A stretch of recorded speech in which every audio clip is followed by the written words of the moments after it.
Do you have predators right this week working in your church trying to manipulate or abuse people within your church? Let's talk about 5 signs of a predator that's at work, things that we can take a look at.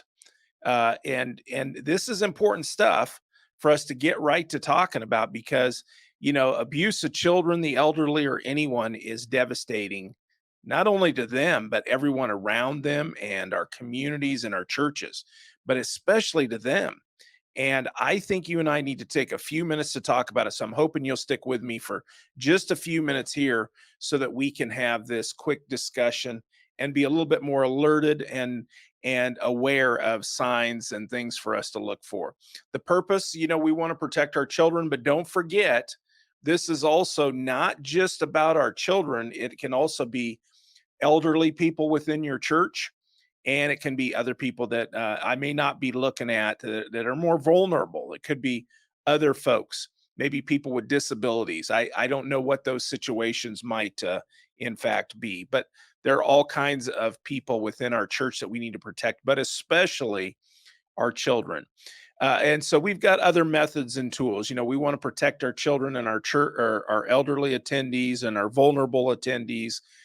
The other tools besides what we're talking about here today in our observations can be background checks of your volunteers. No having rules like no volunteers alone with the kids, especially, but vulnerable people. Always two leaders with children.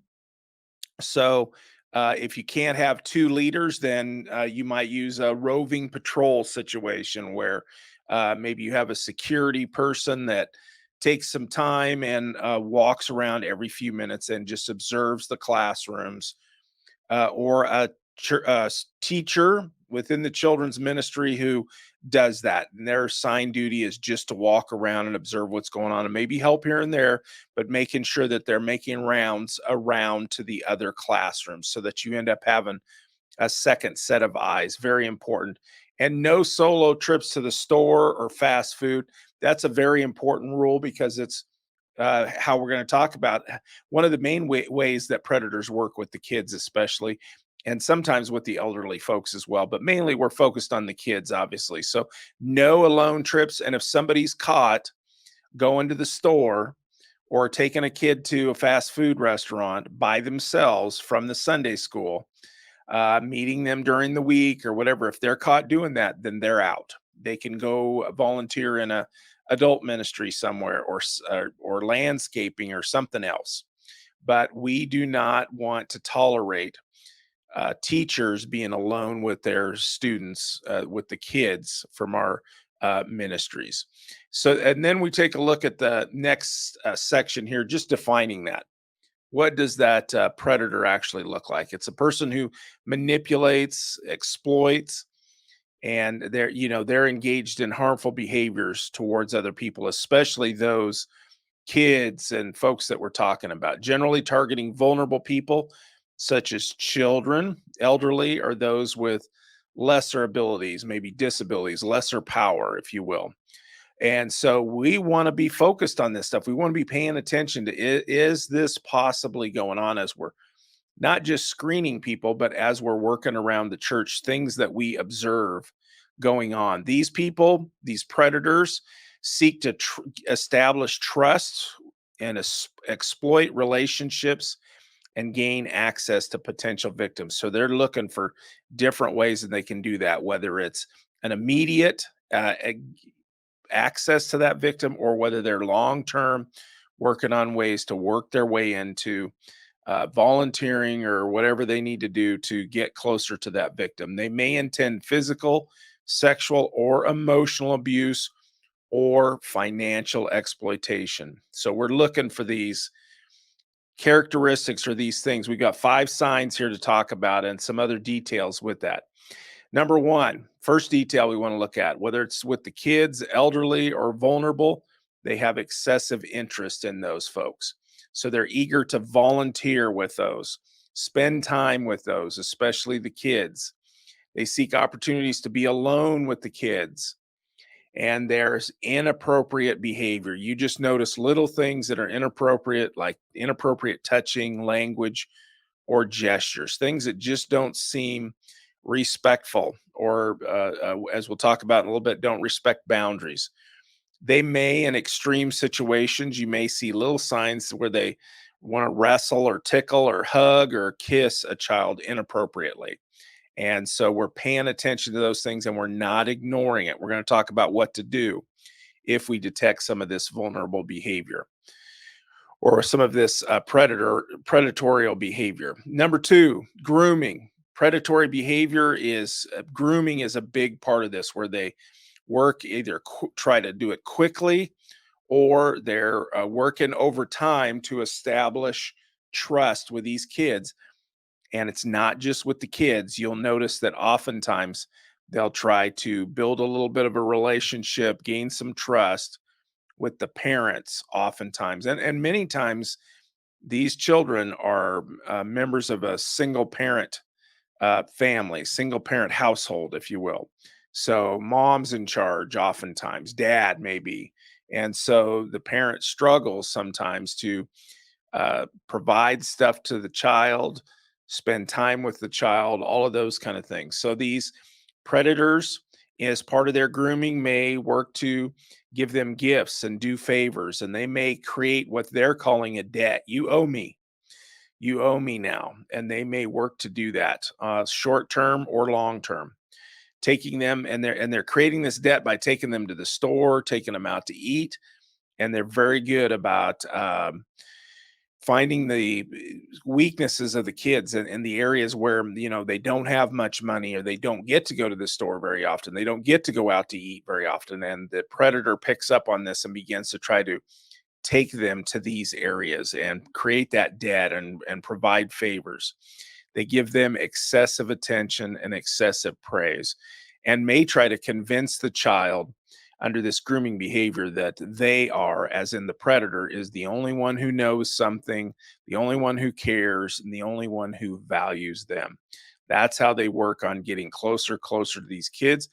And don't forget, they'll also try to do this with those around the child as well, the parents generally. But at church, it could be other leaders involved with this child as well. So you got to watch for that peculiar behavior. Number three, they're violating boundaries. They're violating the norms when it comes to those boundaries. Normal personal boundaries are ignored. They're invading personal space, so they get uncomfortably close to the child and they stay in that area, or uncomfortably close to these adults that they're grooming and working on. They're touching inappropriately, again, as part of this boundary flag. They're isolating persons from others. So if there is somebody that could maybe pay attention to this and detect this predator tries to get that person out of that child's life or out of that person's life, so that they don't have that oversight or competition. As part of this boundary issue, they'll ignore the word no as well. Whether it's a big no or a small no, they will ignore that. Number four, manipulative and controlling. They're trying to begin to take over that person or that child's decision making, make the decision process for them. And in that process, they're exerting their own influence. And this is common also with elderly, exerting influence over the elderly and trying to make decisions for them as well. Manipulating emotions or the situations, again, part of the decision, but they will begin to try to control their emotions. Isolating someone, again, from their networks, trying to get them out away from those folks, get them away from them, get them spending more time with the predator and less time with these people that may detect an issue, whether that's a child or an elderly person. They try to create a common goal with that person, and you'll hear that language, trying to create goals with them. They'll really turn on the charm, especially around that person or that child. You'll notice a difference in their behavior other times from when they're around that child or that elderly person or that vulnerable person. And they make unsolicited promises. Just out of the blue, you'll hear some discussions about a promise that they'll make. And sometimes it's odd, sometimes it's a little bit too much for the circumstances or the relationship that they actually have, or the length of time that they've had with that person. And number five, we don't want to forget history. If we see any history or hear of any complaints, we want to pay attention to this stuff because those little mistakes that they make along the way, getting too aggressive or too bold, or maybe they've literally been caught before, we want to pay attention to those. And that's why background checks become so important as well. We want to pay attention to the things that we hear. Somebody says something about something, someone discusses inappropriate behavior. We want to be on that and watching that person. And as security members, safety and security team members, we can see those kind of things happening. So we can get a sense of when something maybe is a little bit inappropriate, and we can begin to watch that person. If it was a slight situation, then now we're watching how does that person act when they're around that child or that elderly person or that vulnerable person within our church. So important stuff to pay attention to. What's our action steps? Short and sweet here is what we're talking. Discuss this stuff. And I know sometimes that it can be hard to make the leap to making accusations. But here's a sensitive area, and I don't want you to leap to an accusation, but we need to discuss it and we need to try to confirm it, handle it, get more confident that what we're seeing is truly a predatory behavior. So I suggest, first of all, that you're discussing this with safety team members that you trust.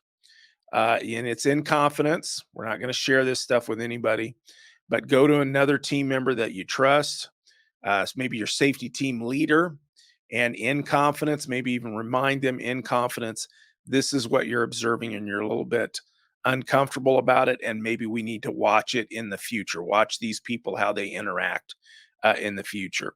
And, I think depending on the behavior, we need to fairly soon report this to church leaders, to our team leader, to our church leaders, and let them know what we suspect, especially if we see some obvious signs, a couple of signs, especially off of our list. I would suggest that you need to begin the discussion in confidence with your leaders, and or at some point, especially when we get strong suspicions of this, we need to begin to report this to authorities and make sure that we're not letting something go.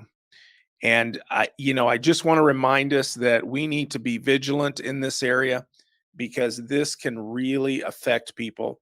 It can affect our communities. It can affect our church. That's not my biggest concern. My biggest concern is for the victims and the well-being for uh, our vulnerable members, our children and our elderly folks or other vulnerable populations within the church. That's my biggest concern. But I want us to remember that you may be the only one that's a little bit trained, that's professional enough to detect this, and maybe the only one that sees this behavior. So you have a window of opportunity. And I don't want us jump into conclusions, jumping the gun, if you will, here. But I do want us to be vigilant, pay attention. And if you see something, start a discussion where you're saying something to someone and begin gathering facts and looking at this and discussing it with each other and paying attention, and then begin reporting this to leadership or to authorities if you do see this behavior. Thanks for joining me for this edition. Hey, I hope that you'll like and subscribe to this channel. We want you part of our community. Leave a comment as well, wherever you're watching this. Like it for sure. That helps us spread the word a little bit more to others, and share it with your teams. Share a link to them and let them watch it as well. That's what this material is all about, is to service some inexpensive free training for your folks. And hey, speaking of that, take a look at this next video because I believe it's appropriate for you to watch as the next part of your mission in church safety and security.